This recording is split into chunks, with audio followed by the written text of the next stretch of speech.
Hi students, how are you. तो बेटा देखो, आज हमें क्या पढ़ना है। आज हमें पढ़ना है वैद्युत द्विध्रुव के कारण निरक्षीय स्थिति पर वैद्युत क्षेत्र या वैद्युत क्षेत्र की तीव्रता। In English, electric field intensity at equatorial position due to electric dipole. Clear है। तो बेटे ये क्वेश्चन जो है बहुत ज़्यादा इंपॉर्टेंट है 12th क्लास फिजिक्स 2023 के बोर्ड एग्जाम के लिए। कम से कम 3 मार्क्स और ज़्यादा से ज़्यादा 5 मार्क्स का क्वेश्चन बनता है। तो इस क्वेश्चन को अपनी नोटबुक में अच्छे से मेंशन करें, रिपीट करें, रिवीजन करें और समझ लें अच्छे से ना। मैं बहुत इजी वे में बहुत ज़्यादा इजी वे में आपको इसे समझाने वाला हूँ, ठीक है। तो वीडियो को पूरा देखें, स्किप ना करें। इधर उधर जाकर टाइम वेस्ट करने की कोई नीड नहीं है ना। मैं समझा रहा हूँ, बस आप समझे। तो देखिए, हमें सबसे पहले क्या बनाना है। हमें सबसे पहले बनाना है बेटा वैद्युत द्विध्रुव। अब वैद्युत द्विध्रुव क्या होता है, वैद्युत क्षेत्र क्या होता है, इससे पिछली वीडियो में मैं आपको समझा चुका हूं। और जिसको नहीं पता वो इससे पिछली वीडियो में प्लेलिस्ट में जाकर पिछली वीडियो में इंपॉर्टेंट टॉपिक करके 12th इंपॉर्टेंट टॉपिक करके मेरा प्लेलिस्ट में मतलब प्लेलिस्ट मेंशन की हुई है मैंने, उसमें जाकर आप देख सकते हैं। फिलहाल शुरू करते हैं। तो वैद्युत द्विध्रुव क्या होता है बेटा, थोड़ा नीचे बनाएंगे। वैद्युत द्विध्रुव में दो बिंदु आवेश होंगे, दो बिंदु आवेश होंगे। एक होगा बेटा प्लस क्यू और एक होगा माइनस क्यू। एक प्लस क्यू और एक माइनस क्यू।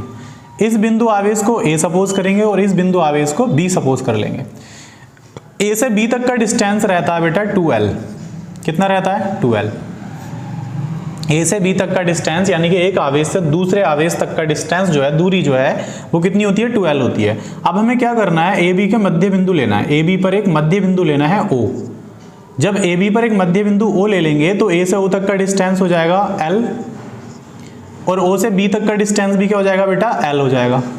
इजी। अब हमें क्या करना है, अब हमें बेटा निरक्षीय स्थिति लेनी है।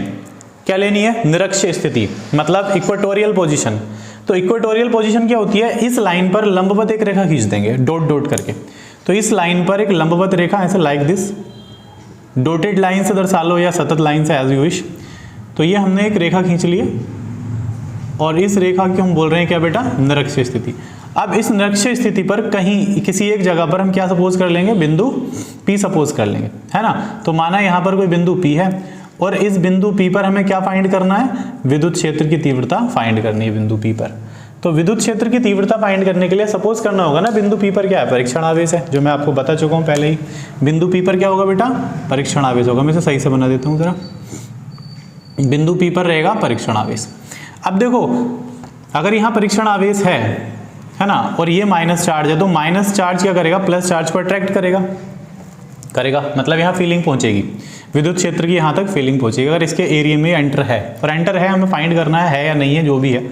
अब प्लस क्यू आवेश पे क्या लगाएगा, प्रतिकर्षण बल। तो यहाँ से भी इलेक्ट्रिक फील्ड जनरेट होगा। तो दोनों से, प्लस क्यू आवेश से माइनस क्यू आवेश से, इस पर इलेक्ट्रिक फील्ड जनरेट होने वाला है और वही हमें फाइंड करना है, ठीक है।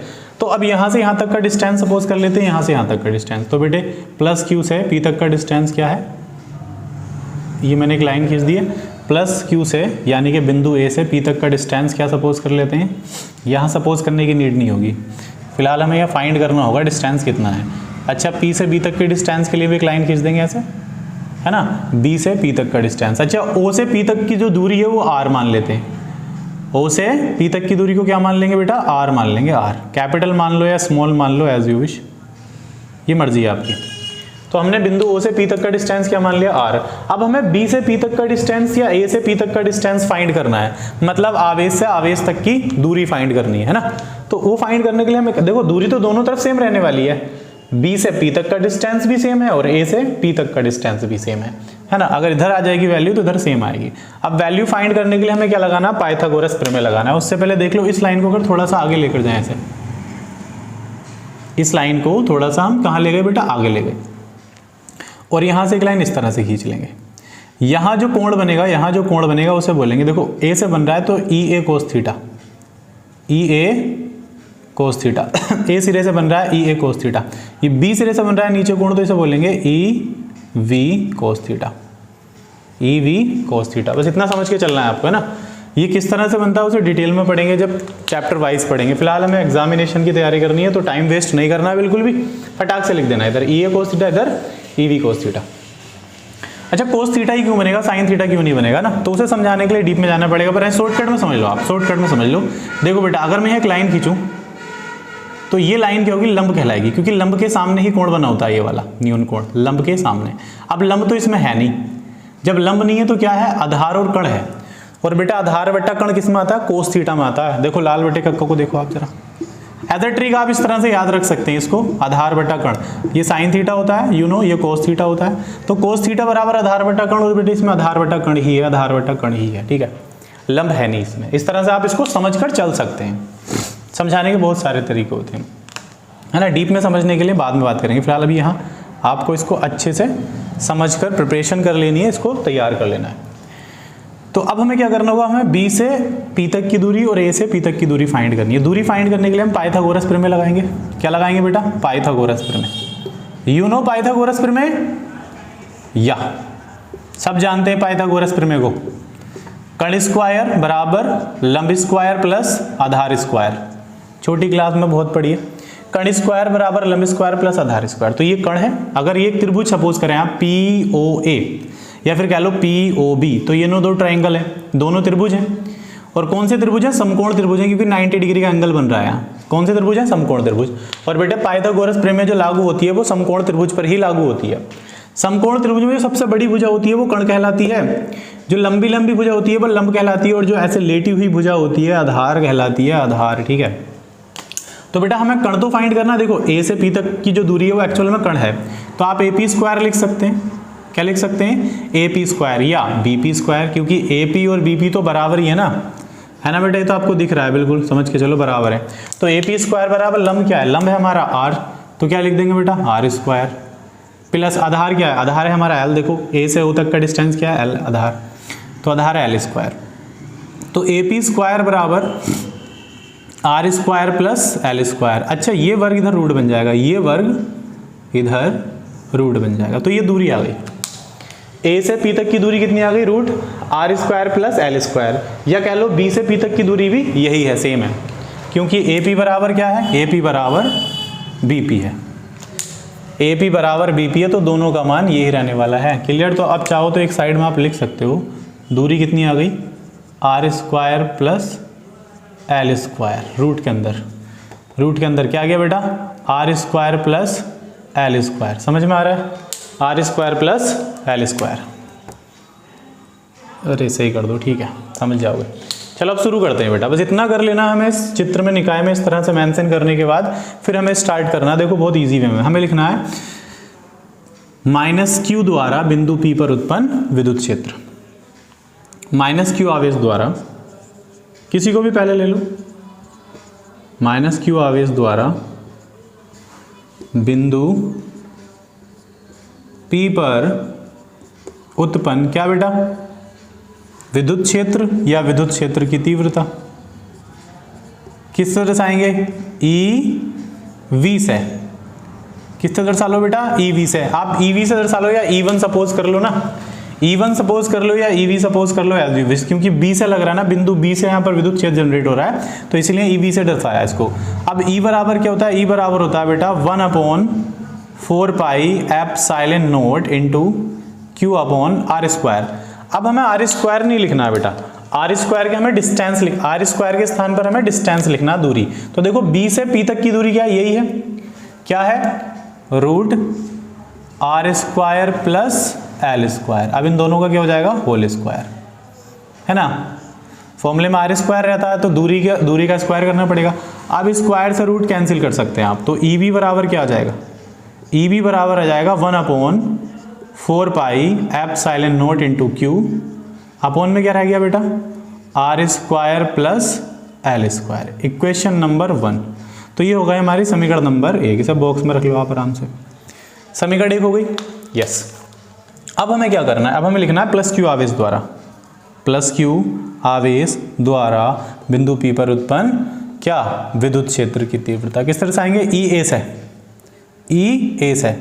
ई ए से क्यों दर्शा रहे हैं बेटा, ई ए से इसलिए दर्शा रहे हैं क्योंकि बिंदु ए से जनरेट हो रहा है विद्युत क्षेत्र P पर, है ना, इसीलिए ई ए से दर्शा रहे हैं। फॉर्मूला सेम रहने वाला है 1/4 pi epsilon naught into Q upon क्या आएगा, इधर भी दूरी का स्क्वायर सेम है तो काटने के बाद यही आने वाला है सेम टू सेम, तो डायरेक्ट लिख दो R square plus L square. Same आएगी समीकरण दूसरी भी। समीकरण 2 भी क्या होगी बेटा, सेम होगी बिल्कुल। दोनों समीकरणें बन गई है ना। अब हमें क्या करना है, बिंदु P पर कुल परिणामी विद्युत क्षेत्र फाइंड करना है। मतलब A और B से प्लस Q और माइनस Q से कुल परिणामी विद्युत क्षेत्र जो एक्टिवेट हो रहा है बिंदु P पर, वो हमें फाइंड करना है। तो लिख देते हैं दोनों आवेशों द्वारा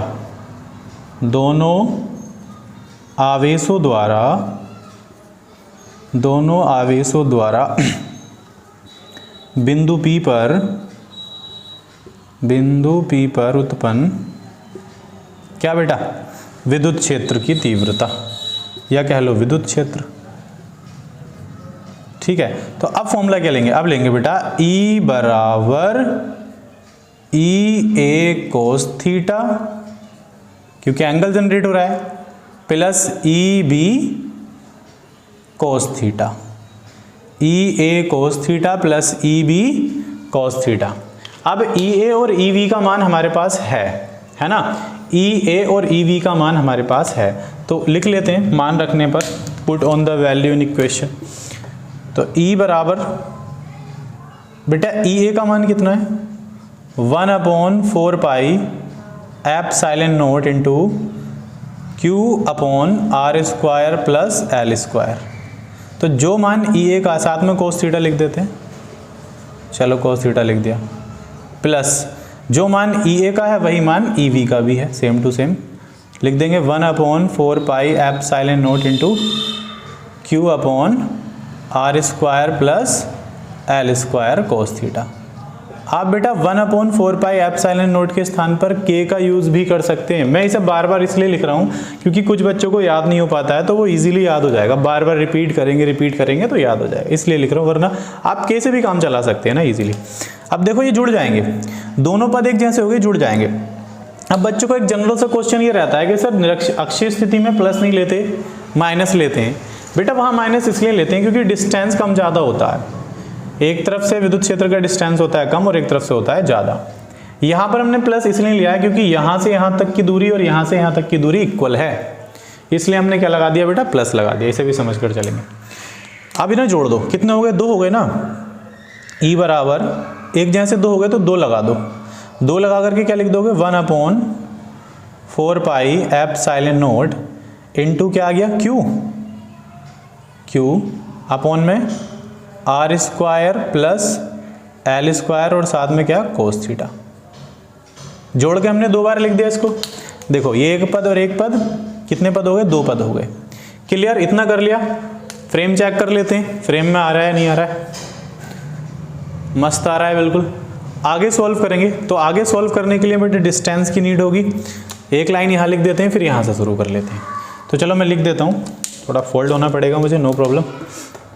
तो आगे सॉल्व करने के हम लिखेंगे E बराबर 2 को ऐसे लिख लो, या 2 को Q के स्थान पर लिख लो, 1/4 पाई एप्सिलॉन नॉट को ऐसे लिख देंगे into 2Q upon R² plus L²। अब cos थीटा बराबर क्या होता है बेटा, इसे समझ लो, यहाँ समझ लो। देखो cos थीटा बराबर होता है आधार बटा कण। क्या होता है बेटे, आधार बटा कण। लो हिंदी में लिख देता हूँ, cos थीटा बराबर होता है आधार बटा कण। लाल बटे कक्का से आपको याद होगा है ना, सबने स्टार्टिंग में वही पढ़ा है। तो cos थीटा बराबर होता है आधार बटा कण। तो आधार क्या बेटा हमारे पास, आधार तो L है, और कण क्या है, ये रहा रूट में R² प्लस L²। आधार है L, कण है ये, तो हम लिख देंगे आधार हमारा क्या है, आधार है हमारा L, और कण क्या, कण है हमारा रूट R² प्लस L², या L² प्लस R², आप कैसे भी कर लो। तो ये वैल्यू है किसकी बेटा, cos थीटा की। cos थीटा की ये वैल्यू, तो cos थीटा की ये वाली वैल्यू हम कहाँ लगा देंगे, यहाँ cos थीटा के स्थान पर लगाएंगे। क्या लगाएंगे, L के बेटे में क्या लिखना है बेटा, रूट R² प्लस L²। आगे कर लेते हैं, चलो यहाँ सॉल्व कर लेते हैं, ठीक है, यहाँ सॉल्व कर लेते हैं। तो देखो बेटा, जब रूट लगा हो ना किसी संख्या पर और आप बनाना चाह रहे हो उसे पावर के रूप में, घात के रूप में लिखना चाह रहे हैं, तो आधी घात आती है बेटा 1/2। क्या घात आती है, 1/2। रूट हटाएंगे, 1/2 घात लगा देंगे, पावर लगा देंगे। तो अब हम नेक्स्ट ऐसे लिखेंगे, E बराबर, इसे ऐसे लिख देंगे 1/4 pi epsilon naught into 2QL, एक साथ कर दो 2QL बटे में क्या है R square plus L square, bracket में बंद कर लो इसे। ये पावर एक ही है ना, इस पर कुछ नहीं है तो ये एक ही कहलाई। चलो एक लिख देता हूँ, एक ही घात है ये, लिख लो आप। और इसे अगर हम रूट हटाकर ब्रैकेट में लिखना चाहते हैं, मतलब घात की फॉर्म में लिखना चाहते हैं, तो इस पर आ जाती है घात 1/2। इस बात को आप अच्छे से समझ कर चलें कि अगर रूट को हटाएंगे तो आधी घात लगाएंगे, और रूट को हटाएंगे तो आधी घात, पावर हाफ लगाएंगे, और हाफ को लिखते हैं 1/2। अब देखो सेम हो गया, सेम हो गया। अब सेम हो गया, इनको मल्टीप्लाई करेंगे तो मल्टीप्लाई में घातें जुड़ जाएंगी, घातें जुड़ जाएंगी। गुणा में घातें जुड़ती हैं ना, यू नो वेरी वेल, समझदार बच्चे, बहुत अच्छे। अब एक चीज़ और समझ कर चलो बेटे, 2QL बराबर क्या होता है, मैं यहाँ लिख देता हूँ। वैसे आपको बताया था पिछली वीडियो में, चूंकि P बराबर होता है 2QL, वैद्युत द्विध्रुव आघूर्ण। 2QL बराबर क्या होता है, P होता है। 2QL बराबर P, तो 2QL हटाएंगे और क्या लगाएंगे, P लगा देंगे। लगा दें P, चलो लगा दिया P। अब ये जोड़ दो जरा, R square plus L square को 1 टाइम लिखेंगे और इन्हें जोड़ देंगे। आधा और एक कितना हो गया, 1.5, और 1.5 को कैसे लिखते हैं, 3/2। कैसे लिखते हैं बेटा, 3/2 लिखते हैं। अगर आपको प्रॉब्लम हो रही है तो आप ऐसा कर सकते हैं, 1 + 1/2 जोड़ेंगे तो 2 × 2 2 और 1 3, तो 3/2 ही आएगा बेटा, समझ रहे हो। हाँ 3/2 ही आएगा। तो अब क्या करेंगे, अब आपको पता है कि R स्क्वायर जो है मच ग्रेटर है किससे, L स्क्वायर से। इसे जाने दो, पिटारे को बहुत पिटारे आते हैं यहाँ। ये R स्क्वायर जो है वो मच ग्रेटर है, बहुत ज़्यादा है किससे, L स्क्वायर से। तो यहाँ से L स्क्वायर को कर देंगे रिमूव, हटा देंगे।